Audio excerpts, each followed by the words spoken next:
Hello everyone, welcome back to my A to Z series of pregnancy. Today we are going to talk about C for cesarean section.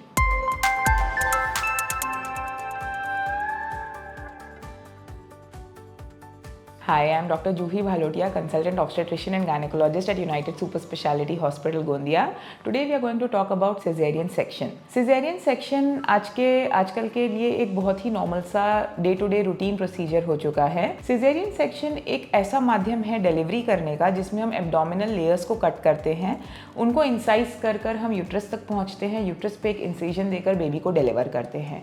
cesarean section usually एक emergency procedure होता है जो कि normal delivery जब नहीं possible हो पाती है तब हम करते हैं. सिजेरियन सेक्शन के कुछ एब्सोल्यूट इंडिकेशंस होते हैं, यानी कि इन कंडीशंस में सिजेरियन सेक्शन अनिवार्य है.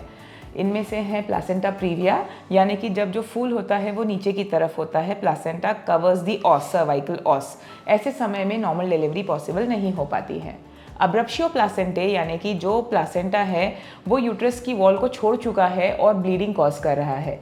ऐसे में बच्चे की जान बचाने के लिए बहुत ही ज़्यादा ज़रूरी होता है कि हम सिजेरियन सेक्शन करें. अगर आपके जेनाइटल रीजन्स में कोई एक्टिव इन्फेक्शन है, हर्पेटिक इन्फेक्शन है, कैंडिडियल इन्फेक्शन है, कोई बैक्टीरियल इन्फेक्शन है या फंगल इन्फेक्शन है जिसकी वजह से नॉर्मल डिलीवरी में बच्चे को क्रॉस कंटामिनेशन होने के चांसेस बढ़ते हैं, ऐसे सिचुएशन में भी सिजेरियन सेक्शन अवॉइड किया जाता है.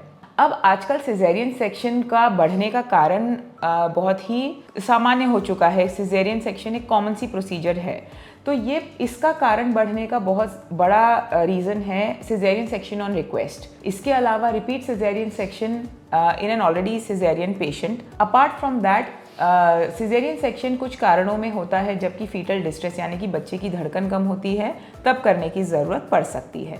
इसके अलावा सिफेलोपेल्विक डिस्प्रोपोर्शन, यानी कि बच्चा अगर मैक्रोसोमिक है, यानी कि बच्चे का साइज़ बड़ा है जो कि वो पेल्विस से पास थ्रू नहीं कर सकता है, तो सिजेरियन सेक्शन करना पड़ता है. और इसके अलावा ऑल्टर्ड पोजीशन, जो कि जिसे हम कहते हैं ब्रीच प्रेजेंटेशन या ट्रांसवर्स लाई, जिस कंडीशन में बच्चे का नॉर्मल लेबर का मैकेनिज्म नहीं हो पाता है, ऐसे कंडीशंस में हमें सिजेरियन करने की ज़रूरत पड़ सकती है. Next, what we are going to cover is what to expect when you are undergoing cesarean section. जब हम आपका सिजेरियन प्लान करते हैं, हम आपको एडवाइस करते हैं कि आप नील बाय माउथ रहें, यानी कि कुछ बिना खाए पिए एटलीस्ट 4 to 6 आवर्स हम सिजेरियन सेक्शन प्लान करते हैं. But in case of emergency ये प्री रिक्विजिट कट जाता है. इसके अलावा जब भी आपको सिजेरियन के लिए प्लान किया जाता है, आपको प्री ऑपरेटिवली एक एंटीबायोटिक दिया जाता है जो कि यूजुअली फर्स्ट जनरेशन सेफेलोस्पोरिन या पेनिसिलिन होता है.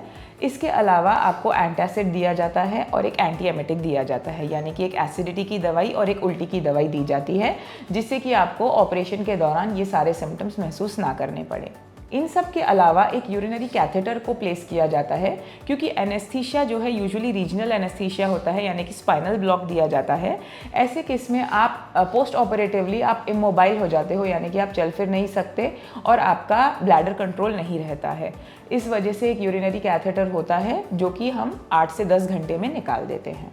पोस्ट ऑपरेटिवली आप एक्सपेक्ट कर सकते हैं कि आपको अगेन 8 to 10 आवर्स के लिए नील बाय माउथ फिर से रखा जाएगा, क्योंकि आपको फिर से उल्टी और एसिडिटी ना हो इसकी वजह से. जब ये ऐसा आप नील बाय माउथ हैं, आप कुछ खा पी नहीं रहे हैं, तब आपको एक पेरिफेरल लाइन के थ्रू आईवी फ्लूइड्स दिए जाएंगे, जिससे कि आपको कमज़ोरी का एहसास ना हो. एक सिजेरियन सेक्शन में यूजुअली अराउंड 1 लीटर का ब्लड लॉस होता है, तो हम एक्सपेक्ट करते हैं कि पेशेंट्स अपने प्रीनेटल विटामिन्स और आयरन की टैबलेट्स और दवाएं रेगुलरली ले रहे हैं, जिससे कि उनका पोस्ट ऑपरेटिव लॉस, जो डिलीवरी में लॉस होने वाला है, वो कवर हो जाए. इमीडिएटली पोस्ट ऑपरेटिवली आपका पल्स, बीपी और SpO2 और यूरिन आउटपुट, ये 4 पैरामीटर्स मॉनिटर होते हैं. आपकी एब्डोमिनल गर्थ, यानी कि पेट की जो चौड़ाई है, उसका भी नाप लिया जाता है. पेट बार बार चेक होता है, जिससे कि आपको दर्द का एहसास हो सकता है. पेट चेक इसीलिए होता है कि आपको कहीं एक्सेसिव वजाइनल ब्लीडिंग या पेट के अंदर ब्लीडिंग तो नहीं हो रही है, ये देखने के लिए. तो पेन मैनेजमेंट भी एक बहुत बड़ा स्किल है जो पोस्ट ऑपरेटिवली आपका मैनेज होता है. कुछ पेशेंट्स का पेन टॉलरेंस बेहतर रहता है, तो वो कम पेन किलर्स में मैनेज हो जाते हैं. मैं हमारे पेशेंट्स को इनकरेज भी करती हूँ कि वो अपना पेन टॉलरेंस बढ़ाएं, सो दैट पोस्ट ऑपरेटिवली हमको बहुत high dose of pain killers ना देने पड़े, जो कि उनकी ब्रेस्ट फीडिंग को और उनकी किडनीज को भी अफेक्ट कर सकता है. सिजेरियन सेक्शन का पोस्टपार्टम केयर बहुत ही ज़्यादा स्पेसिफिक होता है. इसमें वूंड केयर से लेकर पेरिनियल केयर से लेकर बाकी सारी चीज़ें भी आती हैं. मैंने एक डिटेल्ड यूट्यूब वीडियो ऑलरेडी इस टॉपिक को कवर करते हुए बनाया है और इस वीडियो के डिस्क्रिप्शन बॉक्स में उसका लिंक भी अटैच्ड है। तो अगर आप अपने पोस्टपार्टम केयर को सिजेरियन सेक्शन के रूप से देखना चाहते हैं तो please go and check out the link given below. अगर आपको सिजेरियन सेक्शन से रिलेटेड कोई भी क्वेश्चंस हैं या आपके मन में कोई भी डाउट्स हैं या आपको पोस्ट ऑप केयर से रिलेटेड कोई भी मिथ्स या फैक्ट चेक करना चाहते हैं तो आप कमेंट बॉक्स में अपने क्वेश्चंस पूछ सकते हैं, मैं उनका जवाब देने की कोशिश करूँगी।